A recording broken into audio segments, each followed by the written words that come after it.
But swag out there and bow. What's going on, everybody? It's Webster Style, the man, the voice, the fragrance. And I am joined tonight by somebody who I am very excited to talk to, the award winning content creator, Bea York. Bea, how are you doing this evening? I'm good. How about you? Happy to. I'm good. I'm very good. Now, in my research, learned a lot of things about you, watched a lot of content. And one of the things that I've noticed and taken away from your content is that there is this warm honesty about your content that comes from just your personality, your voice, which I'll get into as well, but also in just your sets, and they're so warm and inviting. And even looking at some of your YouTube stuff, it really draws the audience in many respects. And I would say I'm not like this humongous. I'm not that knowledgeable of everything in the industry now because it's so saturated. However, I would say it's probably very different than a lot of what people think about content creation in general. And I will say there's like I've seen other content creators, though content creators, they go to YouTube or they do things on YouTube, and how could I put it? It doesn't come off as earnest. I mean, I'm not saying they aren't being earnest, but there's a genuineness, authenticity about you that I would say that really stands out about that. Is that something you hear often? Yeah. I mean, not in necessarily those words, but it is definitely something that I strive to, and I think I have been able to tap into, is that I want to be warm and inviting and welcoming and make sure that everyone feels welcome and like they're a guest in my home, essentially, whenever they're consuming my content. And they always feel good and validated with whatever type of content they're consuming. Right. Okay. I'm glad that you hear that, or at least some sort of similar aspect of that, because it's very true. Just I was watching earlier the video you did where you read mean tweets, where you took them from Reddit and different hubs and everything, and even just the presentation of that, you were still, even though some of the comments weren't so kind, you were still very respectful to people's thoughts and their words, even if they again were not so kind to you in what they were saying. And I really respected that, not just as a content creator, as a person as well. And to me, it really spoke a lot to your personality, at least what I perceive your personality to be. I'll put it that way. Yay, that means I'm doing a good job. I mean, a lot of that is building up the thicker skin and a backbone to be able to handle criticism like that. But I mean, as I've grown as an individual and as a creator, I've learned that, not everyone is going to resonate with who you are. And that's the beauty of being an independent creator, and there being a vast number of other creators out there who fulfill all sorts of niches. I mean, my problem is, of course, anyone taking the time out of their day to say mean things about someone else. But, um, like I had said in that YouTube video, if them saying mean things to me means they're not saying mean things to somebody else, I'll take it, because I've had time to build the thicker skin. Understood. Um, but yeah, like if it just makes someone's day that much better, I'll deal with it. Understood. I love that point. I love that point of view. Now, speaking of your content, there's one thing that instantly grabs you, and I'm pretty sure you hear this, is your voice, is the calmness, the soothingness of your voice. And I said to myself when I looked you up and saw YouTube videos, and I said, why doesn't she do ASMR? And then I see that you had a channel before, and I was like that is something I feel like that would be perfect for your voice and what you do. But I really enjoy that. I was like, okay, you could really sit and listen to her talk about anything in many respects. years and years of establishing the perfect retail voice. Ah, okay. Because I was going to ask is because this is a question I get asked, like, have you done radio, podcasting, anything like that? But retail, it makes sense. Absolutely. But thank you. I mean, you know how everyone hears their voice differently than Yeah. how there's no way to like listen to yourself and be like, yeah, that's totally what I sound like. So in my head, I have a very squeaky, annoying voice, and whenever I hear it, it's like, but like other people like it, and I just don't understand why. But sure, I'll go with it. No, I totally get that. I've always heard that about my voice. And until I started doing the podcast, and then I'm listening back to myself sometimes, like doing a walk or something. I said, oh, I understand why people say the things they say now because I'm hearing the bass and everything. I'm hearing like, okay, I get it. I understand why I get asked these questions. I forgot to ask these questions since puberty. I understand. You definitely have a voice for radio Thank slash you. podcasting. Thank you. Thank you. Now, one of the things, talk about broadcasting. You're into Twitch. How long have you been on Twitch broadcasting there? According to the last time I got the little notification that someone had resubscribed, it's been 18 months now. Okay. Okay. Because looked that up and I saw there were a couple of videos there. And this is my assessment. You seem to be trying to find your niche on Twitch. Yes, I wanted to try gaming and stick to retro games that like, brought back nostalgia. But I found out that I am absolutely terrible. So within the first month of streaming, I tried to do Super Mario World. Okay. And I was this close to like crying on stream. So I've dabbled in many other things. Um, but the one I always seem to circle back to is building Lego sets. Yes, I think the last one that was up, you were building the Eiffel Tower, if I remember correctly. Yep, I still am. I was going to ask, how's that going? I don't think you can see it in the. Oh, yeah, you can. You Yeah, can see I it in can the see it in the back. Yeah. background. It doesn't look like much, but I am finally on the very last third of it. Okay. Yeah. So I actually have the whole mess down here below me. So I have like another 20 small bags to go. So hopefully just a few more streams. Well, look, some progress is better than no progress. So you're making Exactly. progress. That's all that matters. Yeah, I got a couple random pieces done on my last stream. But mostly people were distracted by the kittens. Understood. Me too. Let's talk about the kittens. Let's talk about you cat frosting. How'd that come to be? Well, I mean, I always wanted to do something to be helpful since I obviously can't adopt all the cats in the world. Um, and so aside from like donating money to my local shelter, I wanted to do something where I could put additional like, resources, thus being my time into helping them out.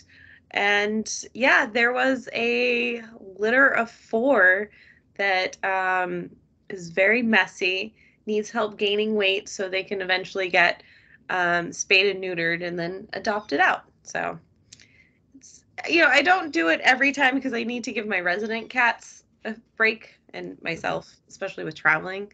But yeah, it's a lot of fun. Sorry, they're mewing in the background. Oh, no problem. I can't hear them at all. But I thought that was very interesting, and it's something that pulls at your heartstrings, and just to see that sort of heart that you have as well from your cat fostering. Now, I want to shift back somewhat to the adult industry. How did you get into the adult industry, especially being a solo content creator? So I started out on Reddit. I think it's now 8 years ago, Okay. give or take. But it really just started as I was an avid Redditor. I was also in the middle of cleaning out my closet and selling a lot of my old clothes, and I came across a giant bag of old worn panties. And I was like, well, these are all like designer, and it would be such a shame to like just toss them because they can't get donated. They can't really get, sold on eBay or anything. So Right. I did a little research. Um, this Reddit being the resource that it is, and I stumbled upon our used panties, and I was like, okay, I could give this a shot. I was terrible at it at first, but I made my first sale, and then I made another couple sales, and then people started asking me like, "Oh, can you also include a video or photos?" And it started to like turn into like, "Oh, do you do this and this, or would you be willing to do this and this?" And I was like, "Okay." Um, so eventually that turned into, um, well, I guess being a clip artist, and I guess just a content creator in general, um, until I had enough content to kind of share more of it with the broader internet, and see where that would take me. Okay. That's it's a different story from many I've heard lately, but everybody's story is unique, and I love hearing about that. So you have about 8 years or so as far since your journey started. Where do you see Bea York going in the next 4 to 5 years? Oh gosh, I'm not wholly sure. I mean, my biggest goal is that I want to be the best creator that I can possibly be. Mhm. Um, as far as like from a technical standpoint, everything I do is like done by me. And I'm also self-taught with a lot of the photography and videography, Mhm. but I want to at least learn how to bring it to like the same level as like your top YouTube creators or your like studios, Right. um, but still all done by me. So that's my goal, and hopefully, I guess, just build my empire, and then I would be pretty happy. That's There's nothing wrong with that. I like that. Just slow and steady, making yourself better.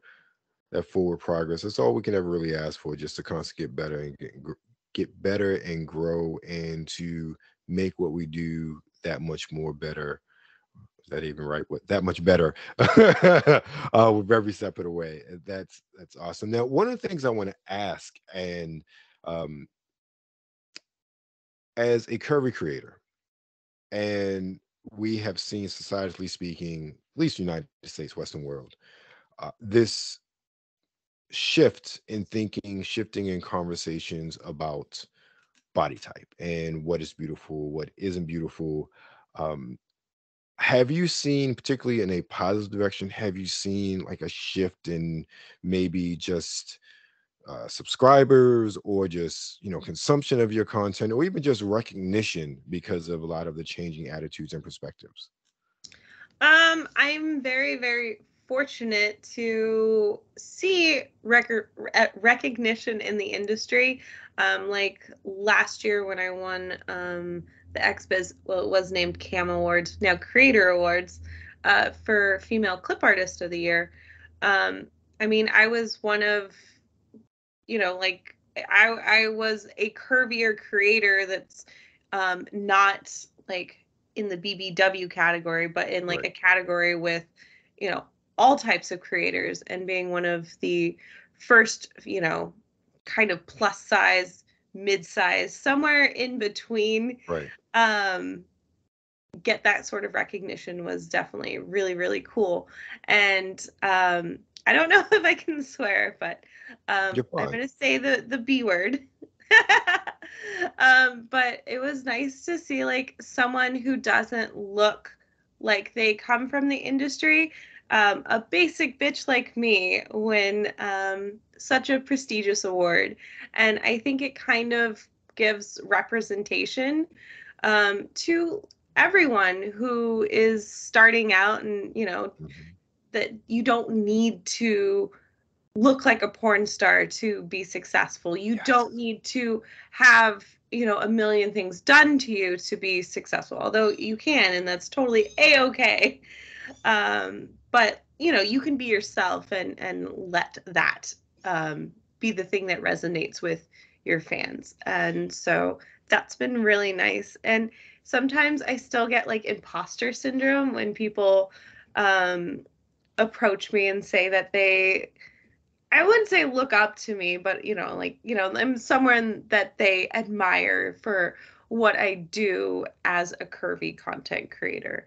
And I wouldn't say I'm a trailblazer because there's lots of amazingly talented creators out there before me, paving the way. But it's nice to be like in a room full of greats. Understood it. That is something I've noticed, and particularly really the past 2 years, maybe three. And in my opinion, I think everything resulting from the pandemic changed a lot of thinking for the companies, personally speaking. One, because with everyone going direct to consumer, you saw an uptick in what people really like, not what the companies were pushing out. Um, Yes. and two, the companies had to respond to that. So you see, you know, thicker women, curvy women, not naturally. And again, people do what they want to do. Beauty is beauty. I'll say that. Yeah. However, I yeah, but I'm really speaking of, like, women body type like yourself, black, white, whatever. You're seeing those women at, say, a Brazos or a Vivid, where you didn't see them 2, 3, 4 years ago, um, getting work with them, because you've seen a demand now. Or I should say, the demand has always been there, but companies never gave it. And one of the things that I was talking to come out of clutch yesterday, I think it was. And one of the things I said to her, and I feel the same way about you, just getting to talk to you and even seeing your content, you are a regular looking woman. And that's not a dismissal of your beauty, but you look like someone who's like, if I meet you and she's like, hey, I would try to introduce myself to you. Like, you don't look like that stereotypical cookie cutter sort of adult actress. And again, there's nothing wrong with that, but now there's more and more diversity in what you see on screen and what someone can consume directly. Yeah, I mean, I'm here to represent all the basic bitches out there, and I'm okay with that. Okay, I'm pretty sure there are a lot of people who would say you're not basic. Okay. Now let's get into some deep, deep, deep questions. Okay, so what got you into Star Trek? So what got me into it, because I always thought it was like really, it was too nerdy. Like, oh, I've always been a Star Wars fan, but Star Trek, that's for the real nerds. But I was actually working on homework, and a boyfriend at the time, while I was like working on my homework, just had it on and he was watching, and so it was in the background, and I was like, hmm.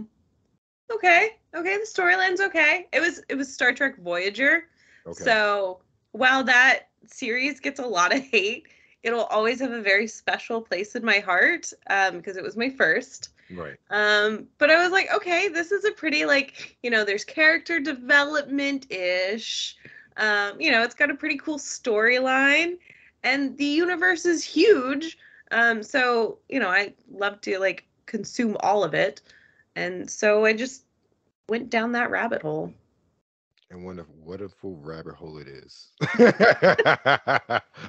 I am a certified Trekkie. I always tell people, look, my mama did it to me watching the original Trek, so I grew up on Next Gen, and I've just watched everything.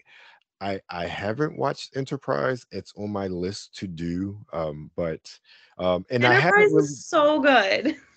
I don't doubt it, but this is the thing. When Enterprise came out, well, yeah, I think I'm 44, so I literally grew up with all of that, from elementary school up until college. Enterprise came out at a time where, though Star Trek wasn't as accessible, based on where I went to school with undergrad and then grad school. So I didn't see it, and then I was very adamant against prequels. Because I always said, you know how it ends. Why am I watching this? But now, after we gotten some good prequels like Strange New Worlds, which is absolutely So good. I'm so oh my glad it's coming god. back this month. Oh, ladies and gentlemen, if you're watching this anytime in the month of June, all of season one is for free on YouTube of Strange New Worlds. So if you have watch it anyway, but that's my PSA for today. Thank you later. But yeah, Star Trek is just I found with Star Trek, and even more so with Star Wars. I love Star Wars as well, but I'm not a Star Wars nerd. I'm a Trek nerd. I've always has been. Star Trek just has a way of bonding people together, like no other fandom really does, in my opinion. Yeah, I would say it's pretty unique. I mean, Star Wars nerds will always be Star Wars nerds, and I will always consider myself amongst them. But I feel like there's something more like there's a little bit more hope Yeah, in the hearts of Star Trek fans because I think it's like that initial exploration that kind of like I don't know gets into people and it just resonates just a little bit throughout the fandom and yeah, through I fans. agree. I agree. I was talking with Navia. She does a Star Trek podcast that interviews up on my website, and I found her on TikTok, and I was just so excited. I'm like, oh, we could just sit here and start talk Star Trek for like an hour. Like, oh my god, I love this. Like, it's so cool, and then just bonding. And right now I'm playing through Star Trek Resurgence, a new game that came out. I was like, I've been waiting for that for a year. It's amazing. Uh, so I am like, oh, Star Trek, another Trekkie. Uh, but so, what's your favorite series?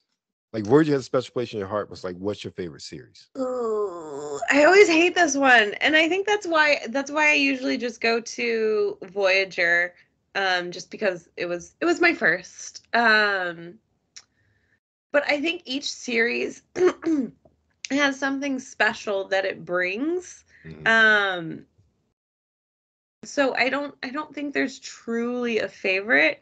I know the hardest Understand. one to watch is Discovery, which I still haven't caught up. Same, same. And I am. It was so drastic considering the time period it's set in, but I am more apt to watching since they had to jump to the future. So I'm like, Yes, because oh, I was just like like they did a lot of like making things look so futuristic that it didn't line up with right, like the original series and and then the world's always ending, but we know the world doesn't end right. because it's in the past and there's a lot of spoilers in that. That's my problem with prequels. I really, really like all of the characters individually, Right. like so much. But yeah, that one it's hard to watch. Yeah, yeah, I feel the same way. I appreciate what they tried to do, especially for the first new Trek series since Enterprise went off there. So it was like at 15. I don't know. It was long. It It was was a good almost 3 decades. good Yeah, chunk of time. yeah. So I don't envy the task that they had, but I appreciate what they tried to do. But it was a lot of iteration in them as a whole, getting Star Trek right from writing Discovery and then figuring out what to do with Picard and finally getting it right in season three. And then we got Strange New Worlds and Lower Decks. So, they're getting it. I can't complain. They're getting it. It's Trek fans are eating good right now. Yeah, yeah, We just like need a new movie. the last season of Picard, they finally like just gave in Uh-huh. with the fan service. Just go all in and while it wasn't perfect, it was still really good. It Um was really good, yes. and Strange New Worlds really does a great job of sticking to like the original like ideology of being, old Trek. Right. Yeah, and even we talk about Voyage, not Voyager, Discovery, how it looked so futuristic. Strange New Worlds look like if they did the original series now. Like I'm fine Yes. with the updates because it looks like okay, if Star Trek was made today for the first time, what would look like Strange New Worlds. That's exactly I'm like, this is beautiful. This is like even the characters, the interactions, this, and I feel like this would fit before Kirk. Yeah. It fits. Everything fits. Discovery just it didn't fit. And I'm Like glad they it had the time jump. yeah, they should have just stayed in the future. Just never have been a part of that timeline. We don't Yeah. need Spock's half sister, stepsister.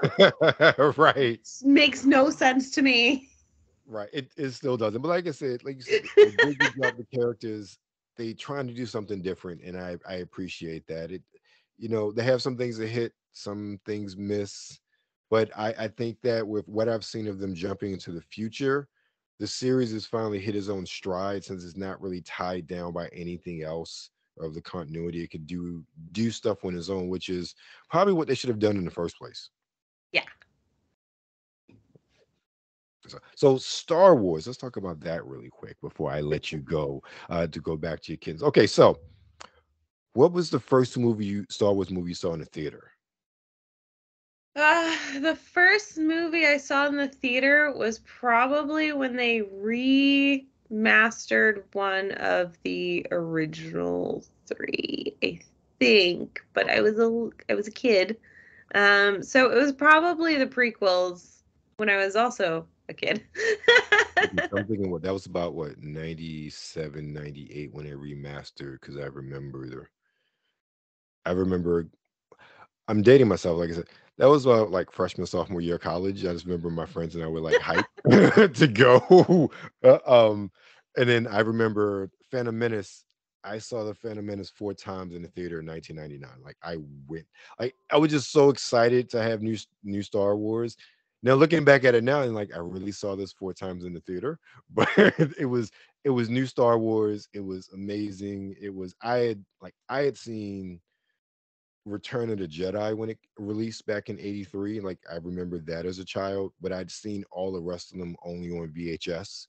So to have a new Star Wars in the movie theater, it's like, oh, this is To amazing. get that full experience. Yes, yes, and I think that is something that I'm regardless of how people feel about I guess what do they call them, the newer movies, the new three movies. Um, Oh yeah. Oh gosh, I think there is an actual name, but I can't think of it. yeah, I can never remember that, but I love the fact Star Wars is one of those series that you really need to experience in the theater. It's just even when it's bad, it's just fun to watch. It's really just fun to watch. I think, like for me, I haven't watched what, the Rise of Skywalker yet. For some reason I'm avoiding it because I Oh, didn't go see it in the theater. And I know I won't even really appreciate it as much watching it on Disney Plus. Like I didn't see The Force Awakens in the theater. I saw it on TV and I guess DVD at the time. Like I have my opinions on that movie. I understand what it tried to do. I'll put it that way. Uh, Uh, I mean, I won't go into details about how I feel about the last three since you haven't seen them all, but they are very disjointed and yes. Okay. Thank you. I I thought that Force Awakens was paint by numbers Star Wars. That's exactly what I felt. It's like this is literally paint by numbers. Like really, J.J. Abrams, you did that. And honestly, I think not one of the few people, but not loved. I enjoyed The Last Jedi. I had no issues with what Luke did and how he did it. I was like, it fits to me. It makes sense to me. But still, as a movie, it was disjointed. Like the whole uh, threequel, whatever they call it. yeah, you could Um, tell it was very different, like very different directions. yeah, And I yeah. mean, I think the last one does finally pay some fan service. And I would probably say it's maybe my favorite out of those three. Hmm. Understood. I'll watch it one day. I'll, Yeah. I'll I'll probably do a marathon, especially with all this. Look, Star Wars fans are eating good too with them. With Book of Boba Fett, Mandalorian season 3 seasons, Obi-Wan, which I still have to finish. I really enjoyed Obi-Wan. I don't sit and watch too much TV anymore. except Star Trek. That's the only thing I make the point to get up for Star Trek and most of the Marvel shows. That's really it, because I end up talking about them on my podcast. So I make it a point to watch those because I always talk about it. But everything else is like I don't really have time. But I'll get back to Obi-Wan eventually. I'm not going to take up any more of your time because we can sit here and talk about Star Trek and Star Wars all night. Tell everybody where they can find you. The easiest thing to do is Google me, which is Bea York, Beayork. Otherwise, I'm on Instagram, Twitter, lots of things, and that's going to be at Bea York. There's a little U because I started out on Reddit, and of course, Bea York was always taken. But yeah, Google's always good. All right. Thank you, Bea. I appreciate it. You guys, thanks for joining us. Take care, and we'll see you next time.